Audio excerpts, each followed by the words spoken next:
Vou deixar o microfone aqui. Sei lá. Vai ficar segurando? Vou ficar segurando. Cavalo. Oi pessoal, eu sou a Amanda. Eu sou o Matheus. E nós estamos aqui para fazer o nosso primeiro Pikachu numa ilha. Pikachu numa ilha. Que é um lugar onde a gente vai conversar sobre coisas aleatórias. Não. Ou não tão aleatórias. Nesse Pikachu numa ilha nós vamos responder algumas perguntas que nos fizeram lá no nosso Instagram. Se você não conhece o nosso Instagram, vai lá, segue, para nos acompanhar e responder as nossas caixinhas de perguntas. Eu não sei se tá ok pra ti. Tinha uma voz. Mas vamos lá. O quê? Pode falar, a gente fala do jeito que tu queria que fosse, então. Nesse quadro do Pikachu numa ilha, a gente vai falar sobre assuntos de design, de animação e também responder algumas perguntas de vocês. Então vamos à primeira pergunta. Não é uma pergunta, é uma sugestão. Queria ver mais sobre o processo de criação das animações. Gostei muito do Reel sobre. Então, a gente já tem vários processos pingados de várias animações que a gente fez. E agora a gente começou o quadro do Visual Saga. E o objetivo do quadro do Visual Saga é justamente mostrar mais os processos dos estudos e projetos que a gente desenvolveu. A gente lançou já o primeiro episódio e logo sai mais um. Segunda pergunta. Aprendeu esse estilo de animação onde? E aí, Amanda, onde é que eu aprendi esse estilo de animação? Não é onde, é como. Tá. Segunda pergunta. Aprendeu esse estilo de animação como? Quem anima é o Matheus. Valeu. Vai, é isso que fica bom. Tu quer estragar, ele quer, eu vou falar pra todo mundo pra ficar sabendo. O Matheus quer estragar o Pikachu numa ilha. O Pikachu numa ilha era pra ser um lugar onde a gente falaria as coisas naturalmente, mas o Matheus gosta de roteirizar as coisas. Fala. Tô lendo. 6h30 depois. Tá, onde eu aprendi esse estilo de animação? Não, como eu aprendi esse estilo de animação? A gente vê que existe uma tendência de estilos de animação, assim, na área do motion e tudo mais, e eu às vezes fujo um pouco dessa tendência simplesmente porque eu gosto, mas as técnicas que eu utilizo para animar os personagens, para animar as cenas e tudo mais, elas não são muito diferentes das técnicas tradicionais de animação de personagem, das técnicas que o pessoal costuma usar para animar o estilo da moda, sabe?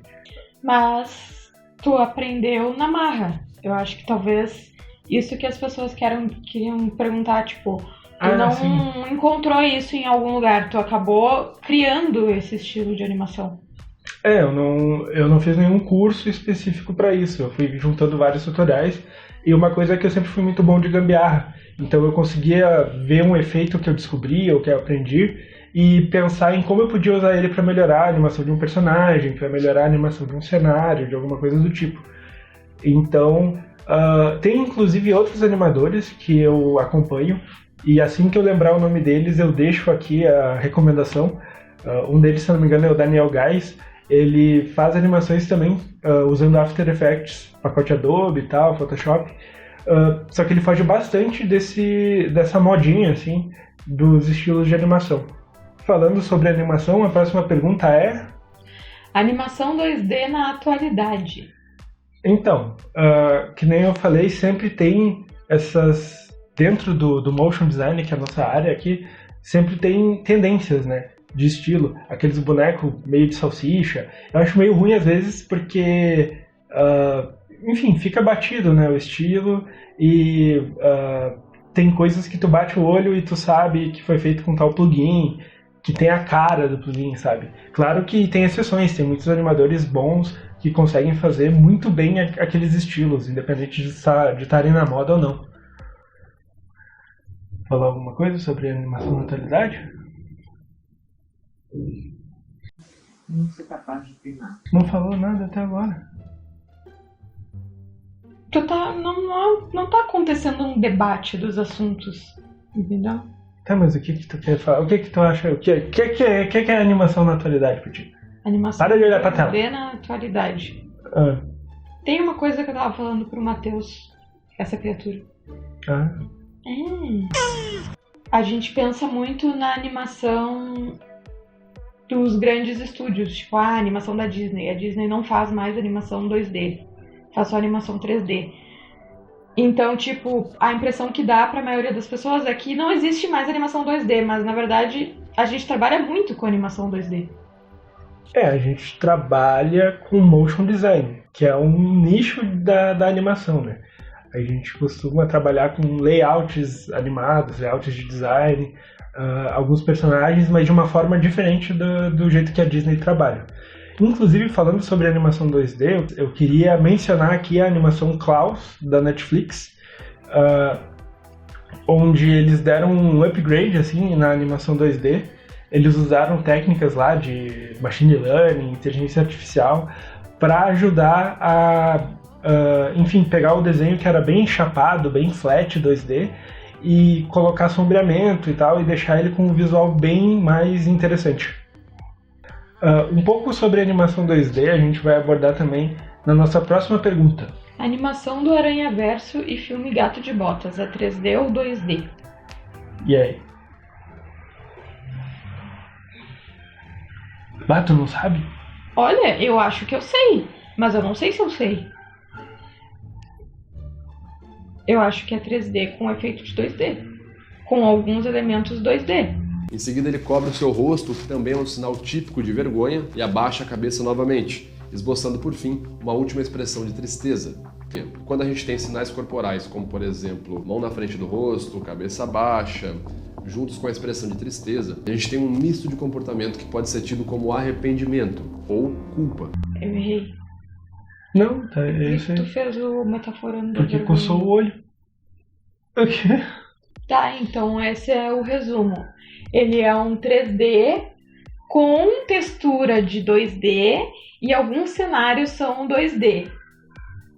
Para deixar, para explicar melhor, né? Eles estão trabalhando texturas, né, dos objetos 3D, dos personagens, com essa aparência de pincelada, com esse aspecto de desenho 2D, que tanto ajuda esse estilo quanto economiza dinheiro, usar coisas que são só pintura na cena. Então, por exemplo, tem uma cena do Gato de Botas que ele vai ser atirado por um canhão, né? E daí claramente na cena tu vê que o canhão ele é só uma pintura, ele não é um objeto 3D. Só que a câmera não se mexe. Então, no processo padrão, alguém desenharia aquele canhão, depois o modelador 3D modelaria o canhão, depois alguém ia texturizar o canhão, iam botar na cena, iam iluminar, sendo que agora eles cortam um monte de etapas, eles só desenham o canhão e botam ele na cena ali, e ele funciona daquele ângulo e tá tudo certo. Então, além de deixar o estilo legal e mais próximo daquilo que eles querem transmitir, quando eles elaboram os concept arts da animação, eles também conseguem economizar dinheiro na hora de produzir esses elementos. Outra recomendação sobre esse estilo de animação que mistura 3D com 2D é a animação Arcane do Netflix. Então quem não viu, confere lá, é muito legal e tá seguindo essa linha de animação que mistura 2D com 3D. Próxima pergunta. A vinheta de vocês, o que significa cada elemento, o saga, etc. Ficou muito top. Então ela tá falando da vinheta do Visual Saga.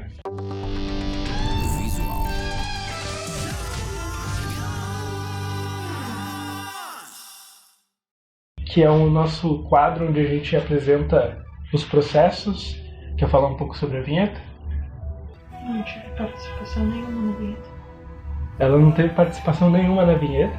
A gente não vai responder essa pergunta agora. A gente vai guardar ela para falar mais tanto sobre a vinheta quanto sobre o projeto do Visual Saga mais pra frente. Como conseguir trabalho na área? E aí, como é que consegue trabalho na área? Bom, básico é ter um portfólio, e não necessariamente precisa ser um portfólio com trabalhos reais. Se tiver um portfólio com estudos dentro do que tu quer trabalhar, por exemplo, eu quero trabalhar com logotipos, então tenta fazer alguns estudos de logotipo, e é sempre mais legal o portfólio. Por exemplo, a gente tem o nosso portfólio no Behance. Então, se vai postar um logo, tenta não postar só o resultado final. Coloca um pequeno texto descrevendo qual era o briefing, sei lá, qualquer coisa que possa acrescentar para as pessoas entenderem o desenvolvimento, qual era o briefing, qual foi o resultado final. Isso ajuda a quem está vendo entender o quão bem sucedido foi, né? Porque a gente só vê o resultado final sem entender o briefing, muitas vezes a gente julga errado. Isso acontece muito com redesign de marcas grandes, que a gente julga sem saber qual foi o briefing, mas para não fugir muito do assunto, também colocar etapas do processo, o esboço, tudo mais, isso já vai ajudar a própria comunidade do Behance a interagir mais com o teu projeto. E aí já fica legal, né? Já fica aquele projeto ali que já tem mais visualização, mais like, tu pode conseguir recomendação não, tu pode conseguir clientes da própria plataforma, né, que vão vir ali pelo chat mesmo te chamar, e fica um portfólio mais atraente para tu mandar para as pessoas também. E além, é claro, que nem a Amanda falou, é importante tu expor o teu trabalho, né? Se tu não tem trabalhos ainda, expõe os teus estudos. Faz um portfólio com coisas que tu gosta, então aquilo que tu quer trabalhar, tenta botar aquilo no teu portfólio, né? Para que, enfim, quando tu conseguir um trabalho que seja algo naquele sentido. E além do Behance, existem outras plataformas. O Instagram está muito forte para as pessoas fazerem suas próprias páginas com seus portfólios. E tem gente que até usa o LinkedIn.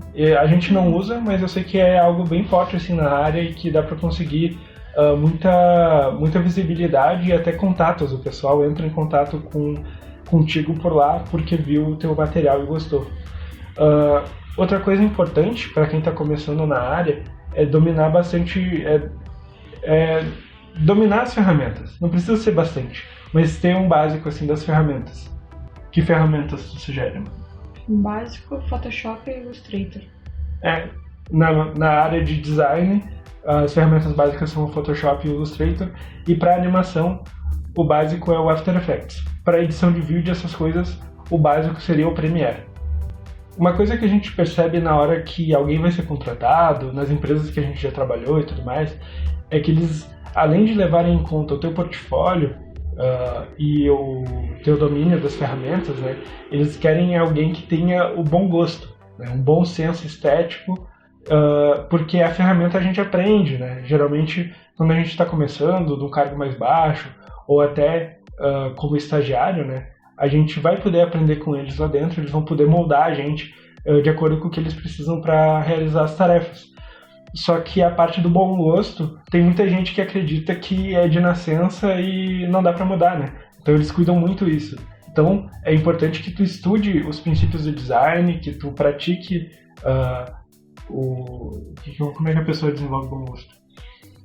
Treinar o olho. Ver referência, principalmente consumir coisas de design. Por exemplo, quero trabalhar com criação de logo, que eu estava fazendo. Faz uma conta no Pinterest e começa a olhar os logos que tem no Pinterest. Vai no Behance e começa a olhar os logos que tem no Behance. Tu já vai começar a criar um mundo de referências na tua cabeça. Quando tu for fazer, tu já vai estar treinado. E começar a entender também o que faz aquilo ser bom, quais são as características. Esse tipo de fonte é usado para determinada coisa, esse tipo de cor. Mas é como o Matheus falou, a gente não liga muito para se a pessoa tem por exemplo, assim, ela tem faculdade. Pela minha experiência, nunca eu olhei no currículo de uma pessoa. Na verdade, eu não tenho costume de olhar currículo de pessoas, só quando eu trabalhava em empresa, por como é que chama aquela palavra? Formação? Não, é quando a gente faz assim de praxe. É praxe? Tipo assim, a gente olha o currículo para dizer que olhou, mas o que a gente olha mesmo, o que a gente quer ver é o portfólio. Isso. A gente não se interessa se a pessoa foi formada em design, a gente não se interessa quantos cursos tu fez, isso não faz diferença nenhuma. Se tu tem pós, tu tem doutorado, mas tu não tem um bom senso estético, tu não sabe aplicar. Olha, eu não sei se não faz diferença nenhuma, pode ser que para alguns contratantes faça, né? E principalmente se tu tá pegando estágio, tu tem que estar cursando alguma coisa para fazer estágio, mas realmente o que pesa mais é o portfólio. E que nem a Amanda falou, já que eles estão atrás de alguém que tenha bom gosto, um bom senso estético, é muito importante tu avaliar o trabalho de outros profissionais que tu gosta e tentar entender como eles aplicam os princípios do design, como é a estética deles, os elementos que eles usam, para tu poder aplicar nos seus trabalhos também. Eu acho que quem mais se importa com essa coisa de currículo, formação acadêmica, geralmente é o próprio pessoal da faculdade. Tipo, tu quer ser professor, não tem pra onde tu fugir, né? Tu vai ter que fazer uma pós, sei lá, fazer o que mais que precisa ser pra tu trabalhar numa faculdade.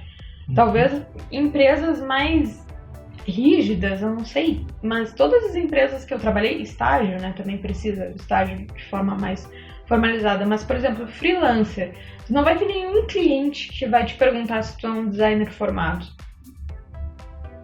Quando eu fui trabalhar nas empresas que eu trabalhei, não teve nenhum chefe que me questionou se eu tinha formação em design. É isso que eu tô falando da minha própria experiência. E isso já entra com a nossa próxima pergunta, que é o que vale a pena fazer faculdade? Então, eu vou falar. Não fala tudo que tem. Não, mas tu falou que tu vai falar? Não, é que eu fui uma pessoa... Para mim. Ímpar. Troca. Então, tudo que ela falar, vocês suspeitem, porque eu e ela temos faculdade. Então pode ser que o nosso ponto de vista esteja enviesado, né? Tá, não, mas eu vou falar. Tu acha que eu ia ocultar que eu tenho faculdade? Não, é só porque, sei lá. Não, eu sou uma pessoa que eu fiz faculdade com um adendo que eu tinha uma bolsa integral, tá? Então, assim, eu terminei a minha faculdade porque ela era de graça, sendo bem sincera. Porque eu cheguei no meio da minha faculdade e eu me questionei muitas vezes se estava valendo a pena. Porque se tu for considerar que tu vai pagar uma faculdade de design, é um investimento muito alto. Quanto que dá? Okay, uns 200 mil no total, uma faculdade de bacharel? Pelo menos uns 100. Isso na época, tá? Claro, se tu fizer numa federal, tu não vai pagar, né? Mas enfim. Tá, enfim. Porque o que acontece? Tá, o que teve pra mim de mais legal na faculdade foi conhecer os professores. Eu fiz essa rede de contato com os professores, que foi a minha primeira coisa, assim, pra eu ir pro mercado de trabalho. Os meus próprios professores me ajudaram nisso. Então, tipo, se tu é um aluno bom, dedicado e tudo mais, os teus próprios professores, eles vão reconhecer isso e eles vão te ajudar a ir pro mercado de trabalho. Mas sobre o que tu aprende na faculdade. Tudo que tu aprende na faculdade, tu pode aprender fora da faculdade por conta própria, tá? Isso vai depender do quão engajado tu é para fazer isso sozinho. Tem esse ponto também. Por exemplo, quando eu entrei na faculdade de design, eu já sabia 100% de Photoshop do que eu precisava. Eu tive uma cadeira de Photoshop que para mim foi inútil, porque eu já tinha aprendido tudo sozinha, por conta própria, olhando tutorial em blog. Mas eu aprendi muitíssimas outras coisas mais profundas sobre design na faculdade que talvez... Não é que não seria possível eu encontrar, é super possível eu encontrar na internet, mas eu nem saberia, talvez, que eu precisasse buscar. Então, na verdade, a faculdade ela é um grande compilado de coisas e eles te obrigam a fazer, porque tu tem lá os semestres para fazer as coisas, né?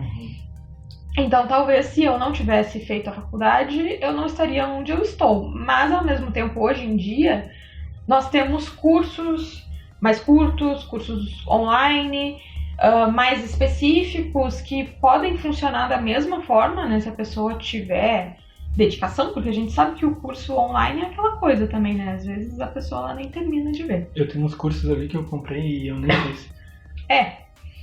Então, assim... Não precisa fazer faculdade. Depende muito do perfil da pessoa, eu acho, sabe? Uma coisa interessante da faculdade, né, e até uma deficiência do mercado atual, é que na faculdade tu aprende a parte teórica.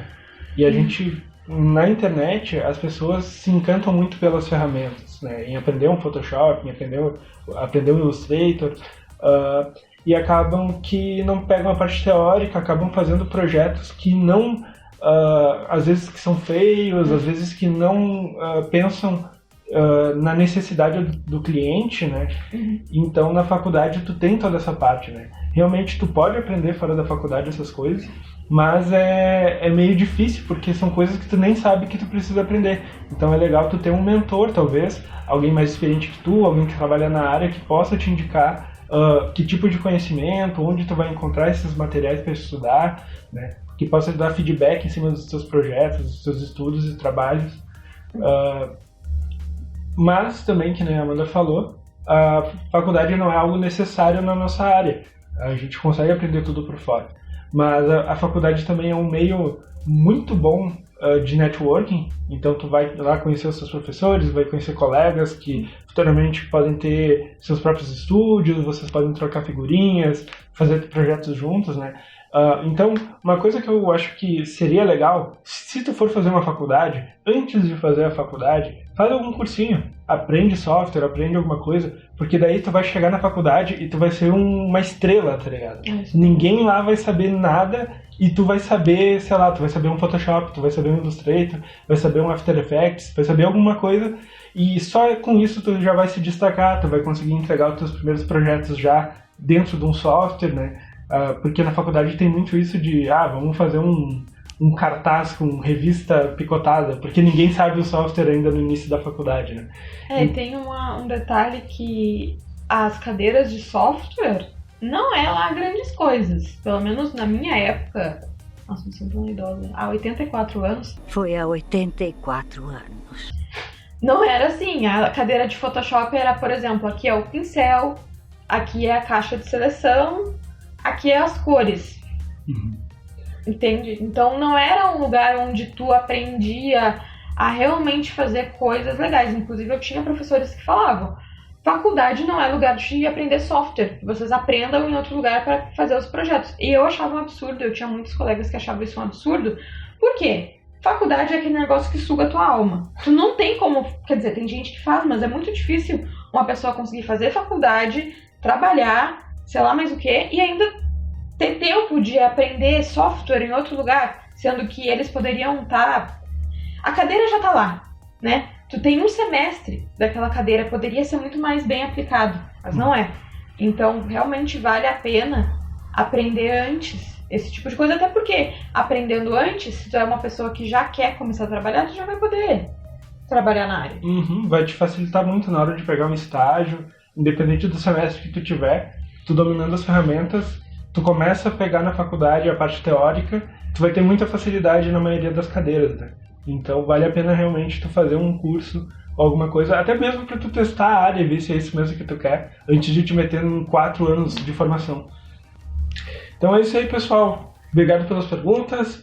As que a gente não respondeu hoje, a gente responde no próximo vídeo. E a gente vai abrir uma nova caixinha de perguntas. Então fica ligado aí para poder sugerir outros temas, outras questões, e a gente responde aí como a gente puder.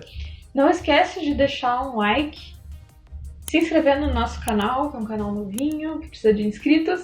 Deixa um comentário sobre o que você achou, ou se você tem alguma pergunta, algum questionamento ou alguma sugestão para os nossos próximos vídeos. E, se você quiser, nos segue no Instagram também. Isso aí, esse foi o Pikachu numa Ilha.